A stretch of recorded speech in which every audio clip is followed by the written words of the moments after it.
Assalamualaikum warahmatullahi wabarakatuh. Bismillahirrahmanirrahim. Alhamdulillahirabbil alamin wassalatu wassalamu ala asyrofil mursalin sayyidina Maulana Muhammadin wa ala alihi wa sahbihi asma'in amma ba'du. Sedanten kasepuhan Pondok Pesantren Hajan ingkang kula hormati, wonten Gus Zaki, wonten Pak Yasir, wonten sedanten ingkang kula hormati, wonten Gus Rozak, Mas Nadif sedanten ingkang saya hormati. Kula mungkin baru malam ini keluar setelah ibu sakit di ICU 22 hari. Tapi saya memang di rumah sakit tiap malam itu pulang untuk ngajar pondok saya. Karena saya ngajar Syariatullah Al-Khalidah karangan Sayyid Muhammad. Kenapa saya tetap ngajar? Karena kula niku termasuk orang yang sangat berkeyakinan kalian ad-dunya mal'unatun mal'unun ma fiha illa zikrallahi wa ma walahu au aliman au muta'alliman. Terus untuk menghilangkan laknatullah di dunia ini hanya zikrullah, termasuk yang disebut Rasulullah SAW adalah proses belajar mengajar. Au aliman au muta'alliman. Terus kula niku sangat fanatik kalian yang namanya belajar. Karena niku sing kula anggap ingkang ngilangi adab, ngilangi laknat. Kula beberapa kali terdikte oleh baca. Misalnya baca sistem geologi bumi. Niku zaman wonten likuifaksi teng Palu. Itu beberapa ahli geologi tanya saya, Pak Bahak, apa ada pembenarannya dalam Quran? Terus saya bilang, sampean baca ayat ini dengan kamus bahasa Arab yang dikarang orang sekuler. Atau bila perlu yang dikarang orang Kristen. Biar kamu tidak nganggep saya ini nyari pembenaran. Selama ini alhamdulillah kadang kamus Munjid itu terkenalnya itu dikarang orang non-muslim.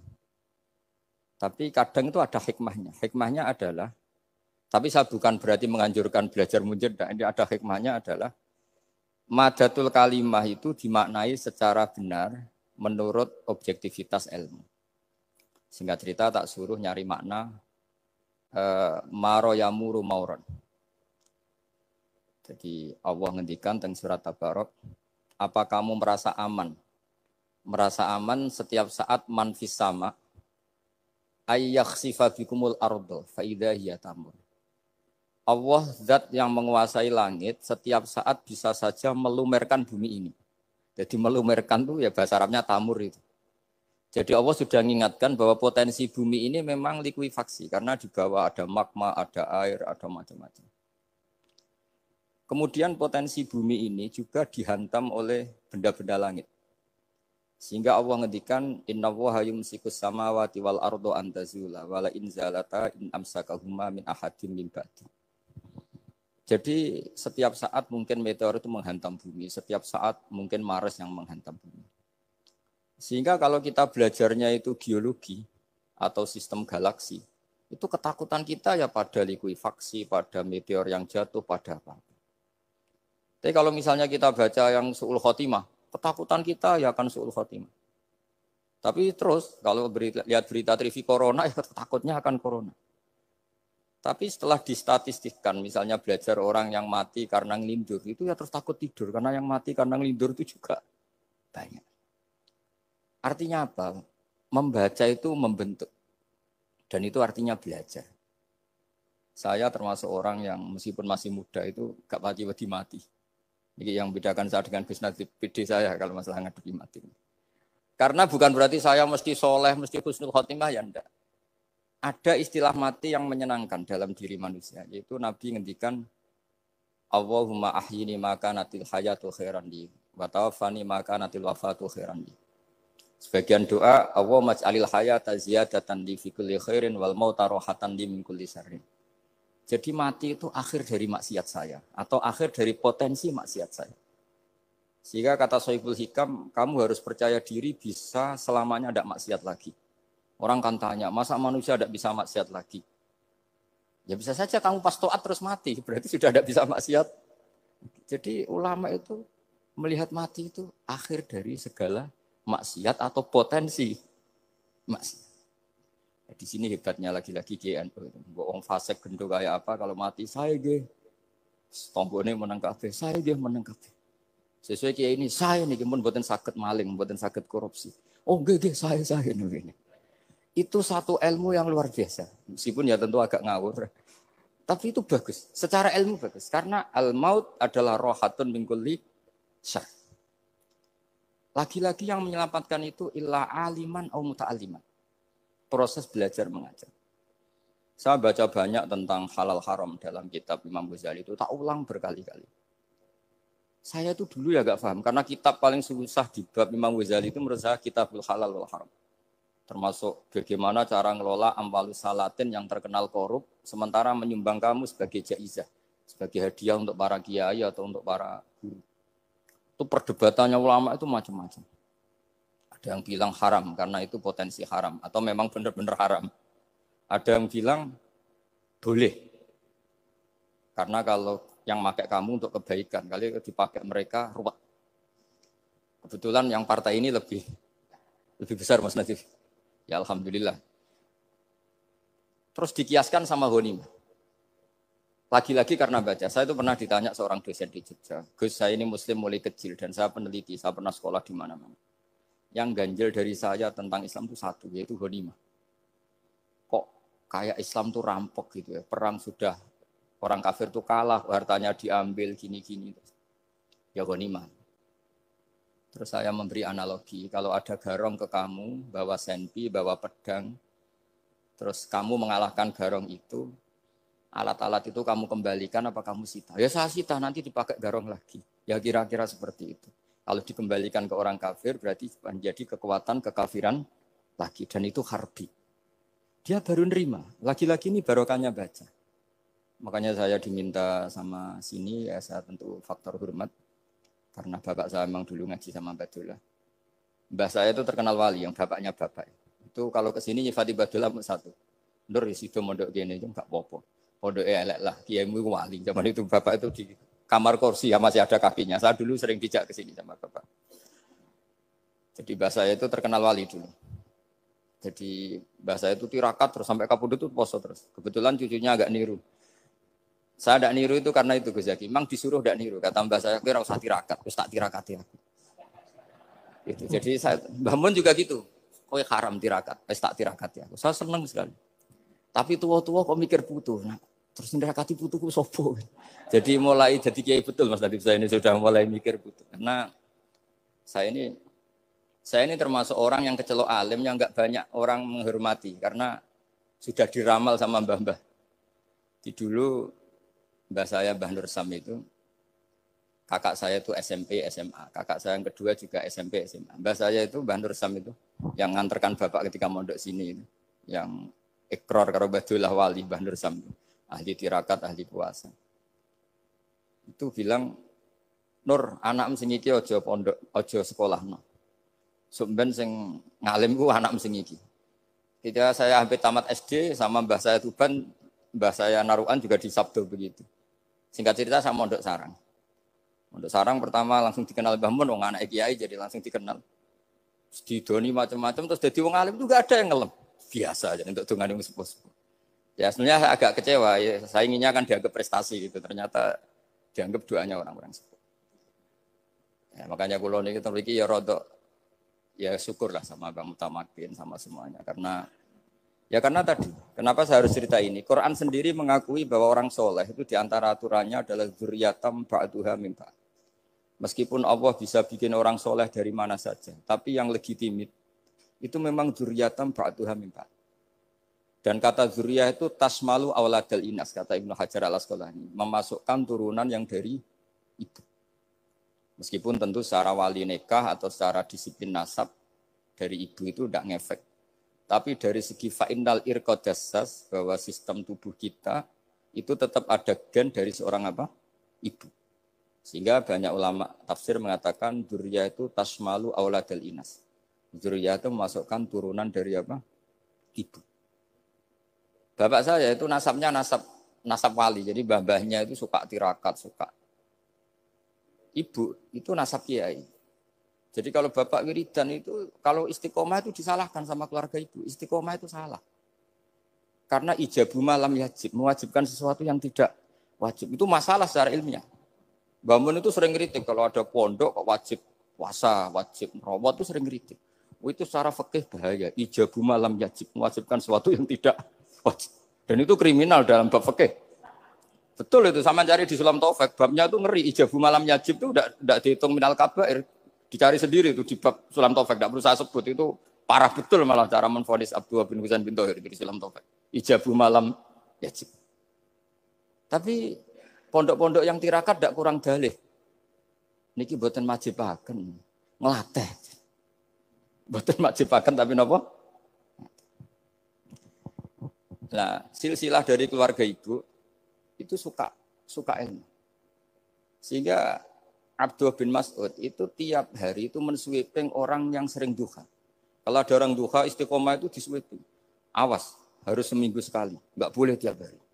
Masa sholat fardu kamu saingi sholat duha? Enggak boleh, fardu tersaingi. Itu Abdullah bin masyhur, sampean cari di Al-Ghunjah itu. Sayyidah Aisyah kalau ada orang duha tiap hari dimarahin. Dan itu secara konstitusi ilmu benar karena Nabi Qiyamul Lail Ramadan itu hanya 4 hari yang di depan umum. Lainnya itu enggak. Khasyata ayyufradu alaihim kalau dalam sahih takut dianggap fardu. Akhirnya istiqomah itu masalah di keluarga saya yang dari ibu. Nah, kebetulan kita ini suka ada istiqomah akhirnya ya seperti ini. Tapi ini ilmu harus kita bicarakan. Tapi yang istiqomah Bapak itu pengagum Badullah. Bapak itu suka sama istiqomah. Karena punya guru dulu Ki Zubedi istiqomah, Badullah istiqomah. Tapi jangan kira Badullah itu hanya istiqomah. Saya punya sanad banyak. Mungkin Gus Zaki lebih tahu. Sering saya diceritain Bapak. Badullah itu nak ambek wong fase teman-teman itu rapati cocok. Senajan to majibno fase. Tak takok iki ngopo. Engko nak ke fasean darani wong awam untuk ganjaran. Mergo macane Quran gak fase. Padahal untuk ganjaran mergo seneng Quran. Jadi terus tak takoki Bapak, niku saged damel syariat mboten? Ya ora kenek, pokoke ngono. Jadi go ngekrori. Artinya beliau ndak ingin lah gara-gara kita terlalu pakem tajwid kemudian menganggap siapa saja baca Quran salah kemudian tidak dapat pahala. Bisa saja hamalahum ala ayaqraul Qur'ana apa mahabbatuhum wa iskuhum wa kada wa kada. Jadi akhirnya saya jadi tahu. Oke, secara makhraj salah, tapi iseknya benar, mahabbahnya benar, brontonya benar. Jadi sebetulnya Badullah itu punya sekian makalah tentang ilmu. Hikam juga gitu. Nur nak cah santri ngaji Ihya itu jauh oleh. Saya nak ngaji Hikam mojo. Maksudnya beliau entah kalau setelah itu Badullah itu melarang siapa saja santri ngaji Hikam itu dilarangnya ada kelas tertentu untuk boleh ngaji Hikam. Nah, kenapa saya cerita ini? Karena saya masih ingat betul di antara wasiatnya Mbah Mun itu.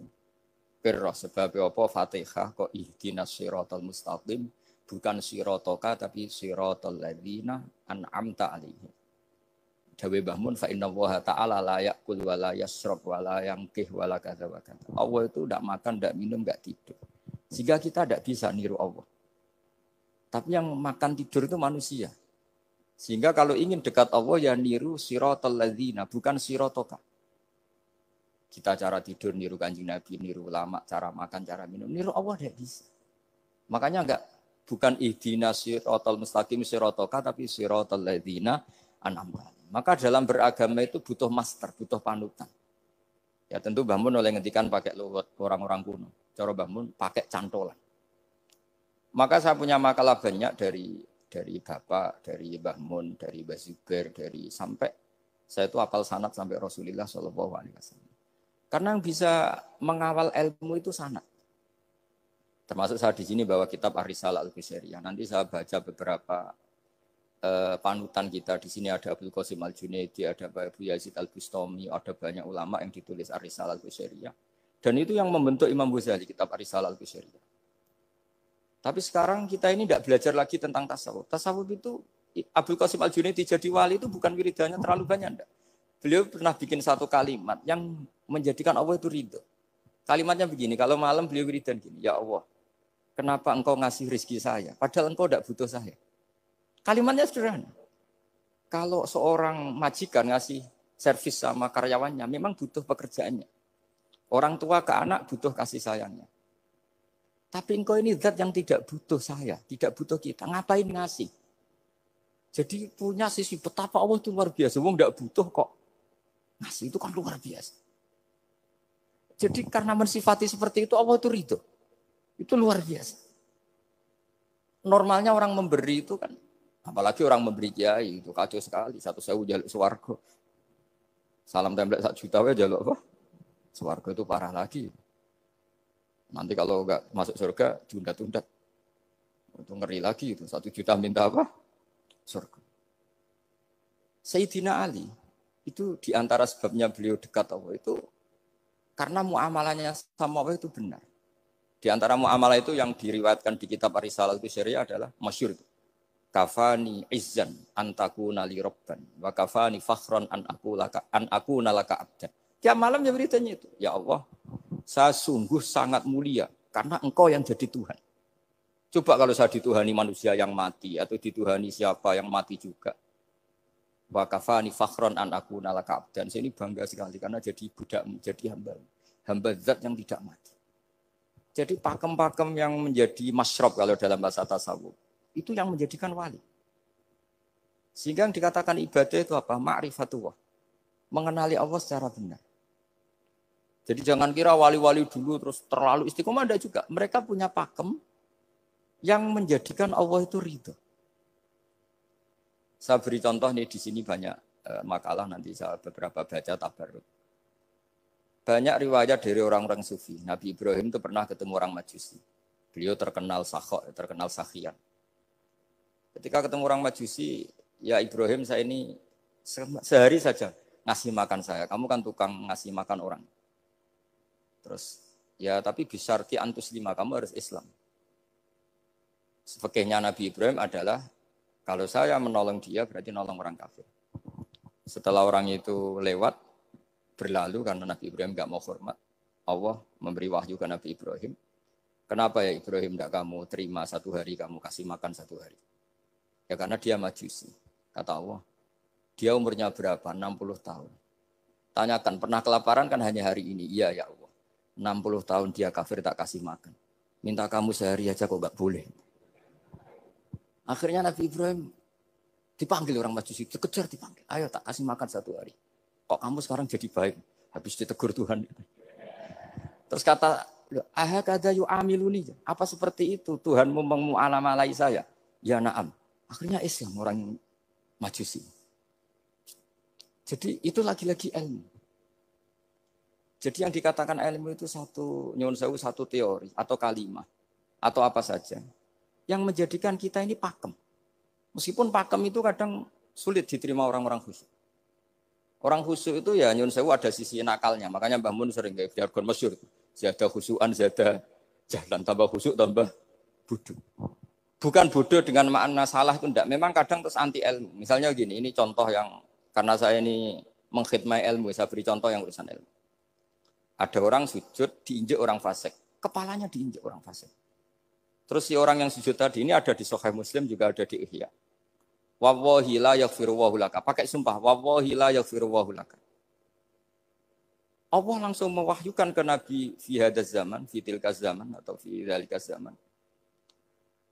Man dzalladzi yata'alla alayya alla aghfira li fulan qad ghafartu lahu wa ahbattu amalak. Katakan ke orang itu, siapa yang mencatut nama saya yang hanya berstatus tidak memaafkan. Itu enggak fair. Saya ini Tuhan kok bisa yaghfir, bisa yu'adzib. Kok sifat saya tinggal 1 yu'adzib itu gimana? Dicatut separuh itu Allah tidak terima. Tapi kalau kita baca Quran, saya ini sama orang fasik ya benci. Saya ini orang soleh, setidaknya pura-pura soleh lah. Karena di depan para kiai. Tapi mau tidak mau. Ketika Allah mensifati dirinya tentang orang munafik gimana? Wa yu'adzibal munafiqina insya'a au jatuh. Ini cocok tidak cocok, potensi memberi tobat itu ada. Meskipun sama kalau orang munafik, tapi ya tetap bacanya wa yu'adzibal munafiqina ya insya'a au jatuh.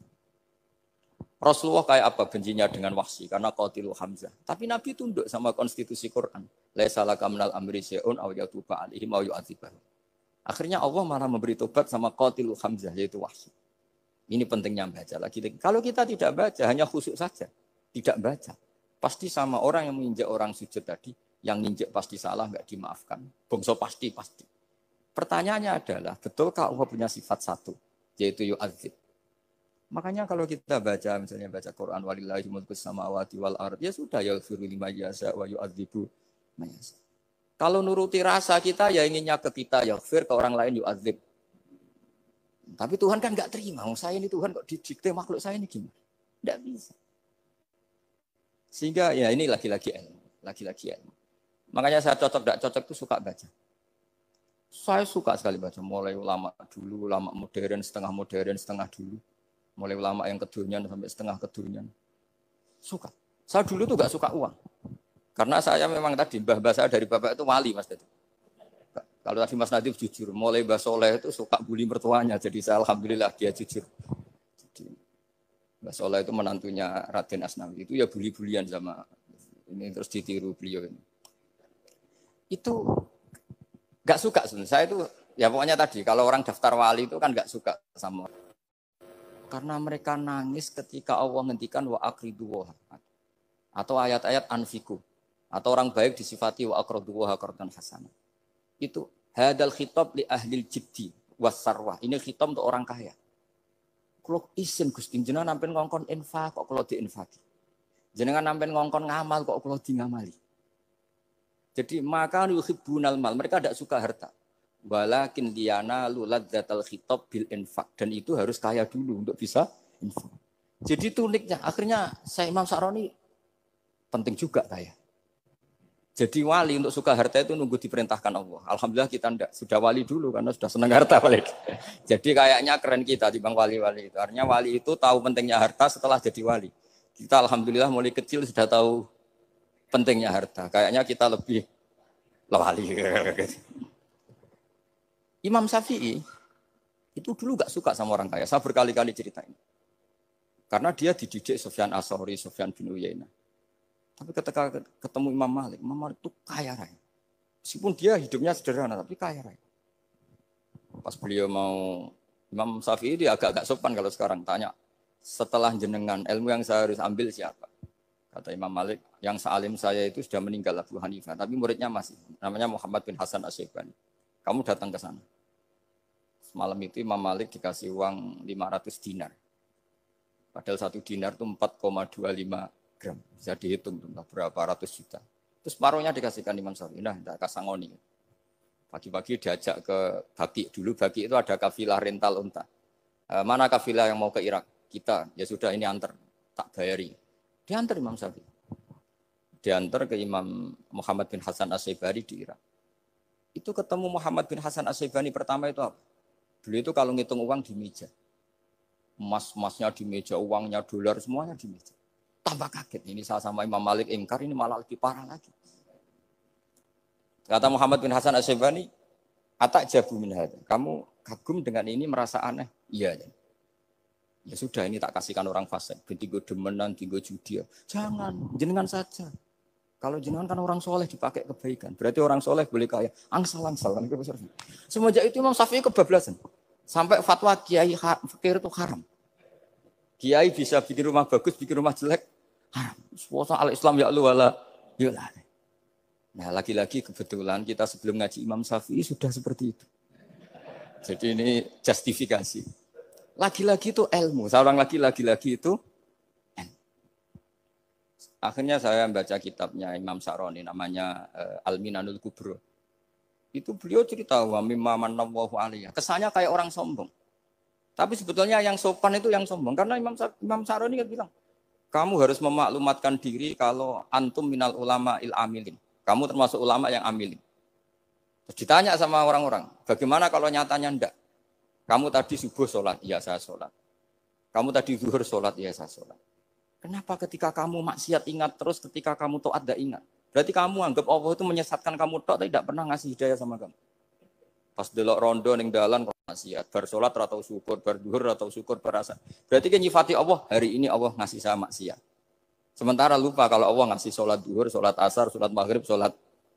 Oh sudah di situ al-minanul kubro, pokoknya orang itu soleh semua. Nah saya itu termasuk orang yang didikte oleh kitab, terbentuk oleh kitab al-minanul kubro. Jadi di situ hidup itu enak semua. Makanya saya tuh masih ingat dialeknya dua orang alim. Nggak berusaha sebut, ini agak sensitif. Karena ceritanya itu ada anaknya kiai mau nyalek. Karena dia anaknya kiai tanya, Mbah, dalilnya nopo nanti yang kepengen jadi jabatan, mencari jabatan itu sah. Kalau yang jawab tak sebut gak apa-apa namanya. Jawabnya Mbah Mun, oleh gak apa-apa. Nabi Yusuf juga ada jabatan. Terus beliau baca, Qalat alni ala khuzainil ardi ini khafifin alim. Nabi Yusuf juga ada jabatan. Ya Rabbi. Didebat sama orang alim. Itu Nabi Yusuf, syariatnya itu mansukhoh di syariati Rasulullah Muhammad SAW. Setelah tamunya pulang, Mbah Mun dibantah gitu. Dari Mbah Mun gini bilang, anut kiai wae oleh pemenang anut nabi. Sama ingat kalimatnya. Anut kiai wae oleh pemenang anut. Artinya Nabi Yusuf kan minta jabatan ij'alni ala khuzainil. Jadi akhirnya semenjak itu fikih-fikih ilmu tadi saya ulang lagi. Akhirnya saya cari, termasuk saya disuruh bangun. Saya golekno dalile nak wong soleh oleh jabat. Katanya wong dalil kok diorder saya sempat.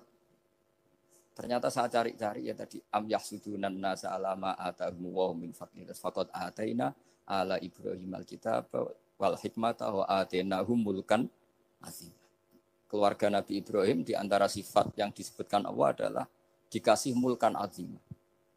Sebab itu akhirnya kiai-kiai Indonesia itu mazhabnya Safiyah semua. Politik ya kerso, jabat ya kerso, proposal ya kerso. Maksud saya ini yang menyelamatkan ilmu. Kalau orang khusyuk pasti gedeng. Kiai kok gelem proposal, kiai kok para pejabat. Tapi orang ilmu setuju. Nah saya nggak tahu setujunya itu bawaan ilmu apa bawaan nafsu tadi itu yang mulai saya data. Nah kalau saya kan bawaan ilmu saya baca. Itu bedanya saya dengan Mas Nadif jadi bawaan baca. Karena kemarin saya dibully habis-habisan di Kudus. Saya tidak punya kesempatan bicara di menantunya Neng Muah ya. Wah ini kurang ajar betul orang ini kata saya. Tapi saya nyari sisi positifnya. Kalau saya dibully kan saya madlum. Orang madlum gampang jadi wali. Yang dia bully berarti zalim ya sudah berarti wali saya. Nah supaya dia juga wali sekarang tak bully supaya impas gitu. Jadi ini nolong beliau. Jadi saya 22 hari itu kalau habis subuh ke rumah sakit. Tapi kalau asar pulang ngajar. Ya begitu terus. Karena mbah-mbah saya itu sukanya ilmu Masya Allah. Karena ilmu itu penting. Apapun pakemnya para wali itu kalau diingatkan secara ilmu itu terus kayak runtuh. Saya berkali-kali mencontohkan. Dan itu valid, data itu valid. Sufyan bin Uyainah itu orang yang khusyuknya Masya Allah. Gurunya Imam Syafi'i, gurunya Imam Malik. Itu beliau menceritakan dalam kitab Khilyatul Auliya. Nabi Isa itu senengannya itu ceria sekali. Nabi Yahya itu senengannya bersengut, abusan, suka kayak takut akhirat, takut penyakit. Tapi bukan takut corona, enggak ya jelas. Saya akhir-akhir ini fatwa, sekarang jangan baca Uwais Al-Qarani, tapi Al-Qarni. Meskipun saya tahu ada yang baca Qarani di kitab-kitab, ada yang baca Qarni. Tapi sekarang wajib dibaca Al-Qarni sementara. Sekali dibaca Al-Qarani itu nisbatun ilah. Iya, jadi makanya ini untuk sementara dibaca, ngikuti yang baca Uwais Al-Qarni. Meskipun di sarah-sarah, apa di Fathir Ra' wakilah di sukun, ya sudahlah sekarang harus ijma dulu Al-Qarni ya, karena kalau Al-Qarani itu akhirnya Nabi Isa ditegur sama Nabi Yahya. Mali aroka dohikan ka'anna kata manumin makrillah. Saya melihat kamu kok suka tertawa. Seakan-akan kamu merasa aman tidak kena azabnya Allah. Nabi Isa akhirnya balas tanya. Mali aroka abisan ka'anna katai asumin rahmatillah. Taknatu min rahmatillah. Kowe mbesengut wae koyo dunya orang rahmat. Anane corona tok. Padahal ya ono mangan, ono guyon, ono nikmat. Dan itu figur besar. Akhirnya kita tahu. Dan saya sering cerita juga, setiap dakwah itu Nabi Isa nyari syirorun nas, Nabi Yahya cari khiyarun nas. Tentu alasan Nabi Yahya gampang, berteman orang baik itu baik lah, nyaman, terus akibatnya juga baik. Nabi Yahya enggak. Limada tanzilu ala syirorin nas. Kenapa kamu singgahnya ke orang-orang yang buruk? Ana tabibun udawil marto. Saya ini dokter, tentu menyembuhkan yang sakit. Akhirnya terus di Indonesia banyak kiai yang kancanan orang fasik ya banyak. Tapi ya tentu yang benar itu yang mensolehkan yang fasik. Yang mesti salah yang menjadi fasik karena ketularan yang. Tapi itu lagi-lagi apa? Ilmu yang bisa menjadikan kita percaya itu ilmu. Saya tuh suka sekali baca kitab yang berbeda. Saya sekarang baru belajar kitab orang-orang Hanafi. Orang-orang Maliki. Saya kemarin dikirimin hadiah oleh keluarga Pak Kures, ada tanda tangannya Pak Kures dari Habib Ali, dari keluarga beliau. Ciri kitab namanya itu Sarah Bukhari, yang dikarang orang India, orang modern, Anwar ya, Kiai Anwar Shah, orang India ya orang Shah. Itu beliau termasuk mujaddid kalau dalam perasaannya orang India. Mensarai Bukhari ya, kira-kira sanadnya Sayyid Muhammad ke beliau itu 3 atau 4. Beliau termasuk orang-orang yang bisa membentuk India seperti itu. India kan banyak syurahul hadis, termasuk Waliullah Ad-Dahlawi, terus Syekh Yusuf Al-Kandahlawi, banyak lah saya. Itu beliau cerita di kitab-kitab itu, bahwa ilmu itu harus diungkapkan. Terus beliau cerita banyak tentang kewalian. Sampai dalam cerita kewalian itu unik. Dan terus kayak jadi wali itu gampang sekali. Ya diantaranya itu wali itu mau modal rasido. Sab'atun yudhilluhum wa fi dhillihi yawma la dhilla illa dhill. Itu diantaranya itu wa rajulun da'athu imra'atun datu jamalin wa mansibin faqala inni akhafu. Mau modal gak sido. Wis dijak wong ayu menarik muni ra gelem. Modal ra gelem iku wis iso dadi wali. Iku yudhilluhum wa fi dhillihi yawma la dhilla. Ya. Nah, masalah kita ora digelemi lah itu masalah. Itu sangat. Jadi gampang sekali dalam kitab Al-Minanul Kubra. Dan kalau baca itu enak. Misalnya gini. Tentu masa lalu kita yang buruk itu tidak diceritakan orang lain. Dan itu kadang karena gengsi. Tapi kalau melihat hadisnya Nabi itu gampang sekali. Kullu ummati mu'afan ilal mujahirin. Umatku semua itu dimaafkan. Kecuali yang memperlihatkan salahnya dosanya. Jadi nggak boleh kalau sampean sekolah nggak naik kelas cerita anaknya. Kalau saat dulu nggak naik kelas, kalau punya utang koperasi nggak pernah bayar, nggak boleh cerita seperti itu. Kalau ditanya, bapak dulu pinter nggak? Oh pinter sekali. Harus bilang gitu, pinter sekali. Pernah ranking sekali, sudah nggak apa-apa itu. Meskipun dengan makna yang lughawi ya. Saya dulu iskal. Kan nyun sewu saya ini sering diparani orang yang mau tobat, tercerita gue saya dulu sering main perempuan, sering mabuk, tapi sekarang saya mau tobat gini-gini. Karena ini orang awam, tak terima. Tapi saya bilang gini, kamu jangan cerita ke anak kamu. Terus dia cerita, tapi kan saya harus jujur. Karena ilmunya dia baru terlalu jujur itu penting. Gitu. Terus pokoknya menurut kula ora oleh cerita. Pokoknya ora oleh cerita. Ya guys, oke. Nurut. Setelah itu saya nyari-nyari sarah. Termasuk kitab itu. Kok bisa orang yang tidak mujahirin, orang yang menutupi salahnya malah dimaafkan, yang cerita jujur pernah salah malah tidak. Sangat bener. Misalnya seorang bapak cerita, "Jong aku dhisik nak pacaran tak ambung." Misalnya, anaknya mesti suatu saat kan dia puber. Mesti nak ngambung niru bapak. Nah, kalau yang cerita itu ribuan atau jutaan. Jong aku zaman yang pondok iku rezekiku kombodoni. Kan terus jadi syariatun mutabah. Apalagi yang cerita ini ternyata jadi kiai, ternyata gitu ya tetap jadi kiai. Jadi kalau pura-pura soleh di rumah, pura-pura soleh, seakan-akan di pondok tidak pernah kodok, tidak pernah setor meluntir, tidak pernah apa kan? Katanya, lalu lucunya, oke itu alasan. Alasannya Imam Ghazali itu paling masuk akal. Ini saya cerita, ila aliman barokahnya baca Imam Ghazali. Fa inna wa ta'ala yakrahu zuhurul ma'asi. Wa min asbabiz zuhur adalah al-mujaharah.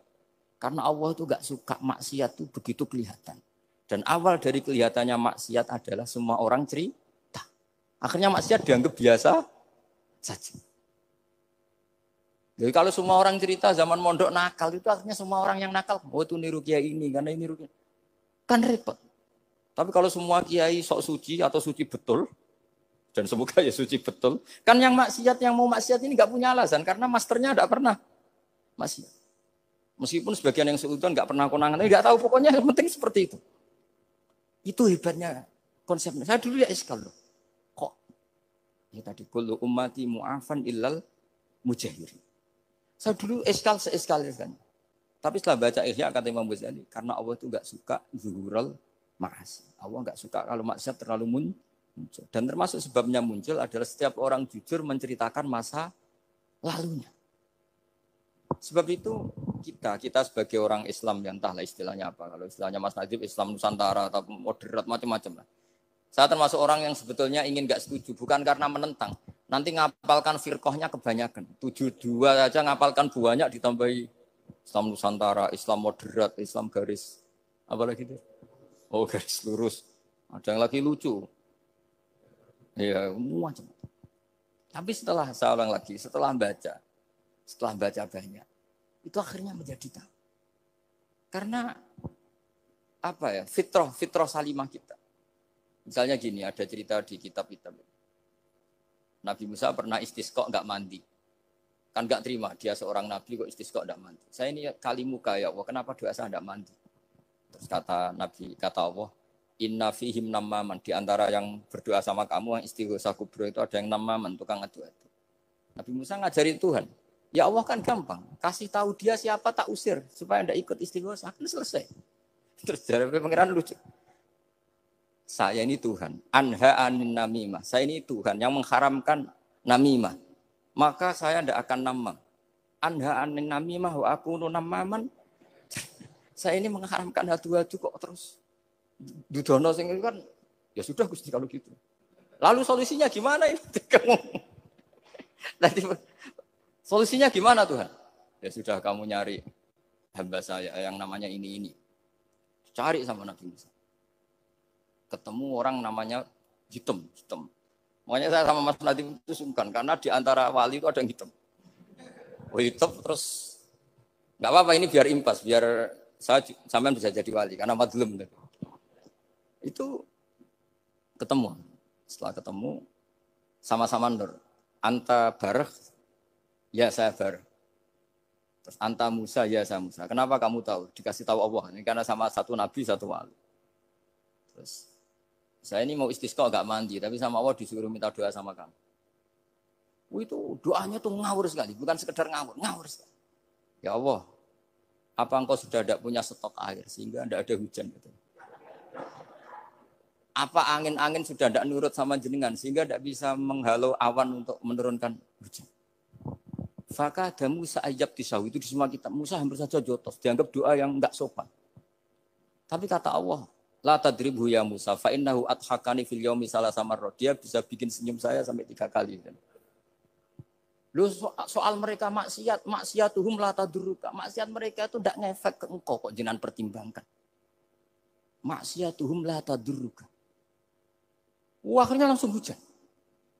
Jadi kadang doa itu ada yang ngawur. Maksiatuhum, makanya saya itu kadang berani berdoa Indonesia aman. Secara fikih ya kadang kok nak gak ono apa-apa sing maksiat meneh. Kadang yo mikir. Ya nak sing taat meneh, tapi kok nak ora ono apa-apa sing maksiat ya maksiat meneh. Saya pernah ketika Jogja sering gempa itu pernah mau berdoa. Ya Allah semoga bebas dari gempa, tapi terus saya mikir.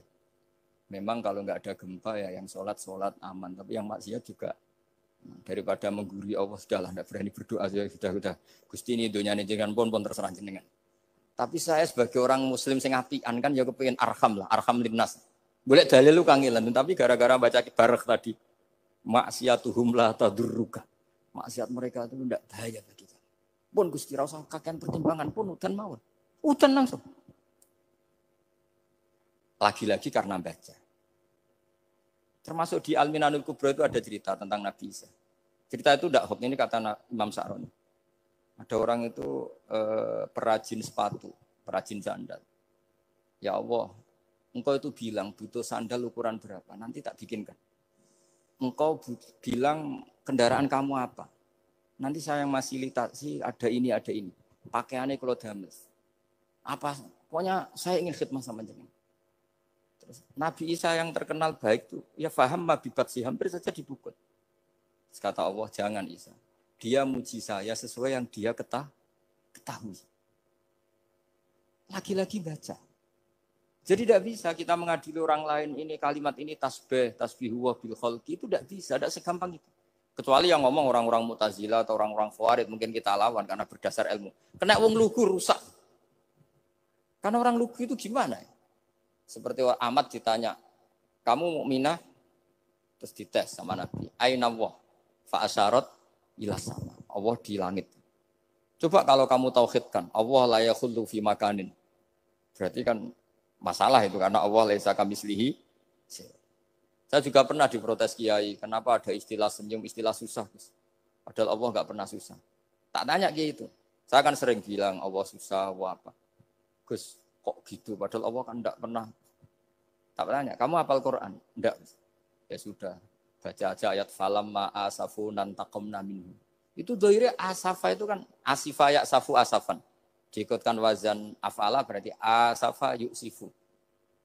Berarti kayak dengan ata lah. Ya ata ya'ti ityanan, kalau ingin wazan afala kan ata yu'ti itaan. Sama dengan falam ma'asafu. Mongko sumangsani gawe susah sapa Fir'aun wa kaumu. Nah ini ingsun. Fir'aun mari ribet, mari aku susah. Aku pengiran jadi tandingi. Intakomna minhum kataku. Akhirnya dia itu bilang, jebule ning Quran ya ono istilah Allah susah. Ya sembol aku iku wong aku hafal Quran dadi spontan bahasaku mbok salah mbok ora iku jek ono kembarane Quran. Sampeyan masih khusuk ora hafal Quran akhirnya yo ngene iki kata saya. Akhirnya jebule ilmu iku penting wis suwe nek ilmu iku penting kata saya. Jadi ini lagi-lagi illa aliman au muta. Jadi saya tuh dapat barokahnya ilmu. Saya sebagai manusia ya takut mati. Tapi tadi, kalau kadang-kadang melihat mati itu rohah min kulli syarrin. Kita ini meskipun nyun sewu sekarang tidak zina, tidak korupsi. Potensi itu tetap ada.